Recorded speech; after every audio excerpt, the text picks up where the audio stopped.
Taruna, talk to us for a moment. We have patients that come to us with lots of a wide spectrum of degree of symptoms. Sometimes it's not so debilitating or life impacting, and other times we hear stories of that are like Simon's. When you first met Simon, what was your first impression? What do you remember about that? I mean, we kind of had a similar conversation like this, and I understood that the back problem was just the surface level thing, and it was impacting things much deeper than that on a day-to-day basis. And getting him out of the pain also meant slowly helping him get back to activities, and reintroduced to activities in a way that we made sure that it wasn't bringing the pain back or making the symptoms worse or bringing any of the nerve pain back. So it was a slow process, and that's why it's taken us a few weeks to get how far we've gotten. Slow but steady, consistent progress. I see. Okay. All right. You mentioned briefly, Simon, that you had gone to traditional types of physical therapy Yeah. after the second decompression. Is that what I heard you say? Yep. Mm-hmm. Okay. All right. Can you talk about what you were doing there and what effect it was having or not having on you?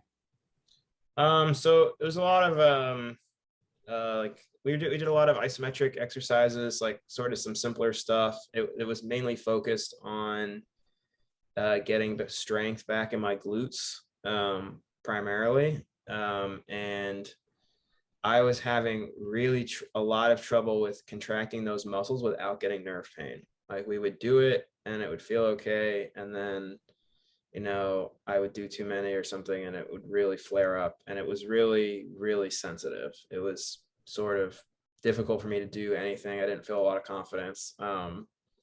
We also worked a little bit on like my hip range of motion because my hips are tight too. And, we made some progress, but it always felt like that nerve pain was always there and we weren't attacking that directly. Okay. Yeah. Yeah. Simon, sometimes people have an impression of a muscular pain versus a nerve pain. And from one person to another, that may mean something a little differently. Yeah. When you say the word nerve pain, do you mean the quality of the pain that told you that it was nerve pain, or the location of it, or what was it that indicates to you that it's nerve pain? It was both a little bit. Like I would just get, I guess I've had nerve pain for so long. I sort of feel like I know what it feels like. I get that the same down the leg feeling, and I just get used to it. It's really sharp. It's burning. It's sort of not spread out, really. And then I can feel that I get that same pain sort of at the stenotic site. I sort of know it, and when I get it, I can feel the muscles in the area really tighten up. Okay. Yeah. Okay, that explains it. We always just like to understand Sure. you're using that word, but just to clarify. So when you would get that nerve pain in physical therapy, it was just something it just wasn't improving. It was hard to do the exercises. You couldn't contract the muscles they were asking you to contract. Is that what I'm hearing you say? Yeah. Yeah. Okay. All right.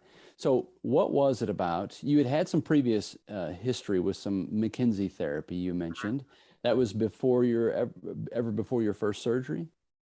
Yeah, I worked with, as I said, I've had back problems for almost 10 years. And so when I had my first go around, and like, it first started in 2011, I think. And then I was dealing with it for a few years, and I saw a McKenzie therapist in 2014 when I was living in New Jersey. And it helped a lot. Okay. Yeah. Hear the entire episode for free on iTunes, Spotify, other favorite podcast players, or go to mechanicalcareforum.com.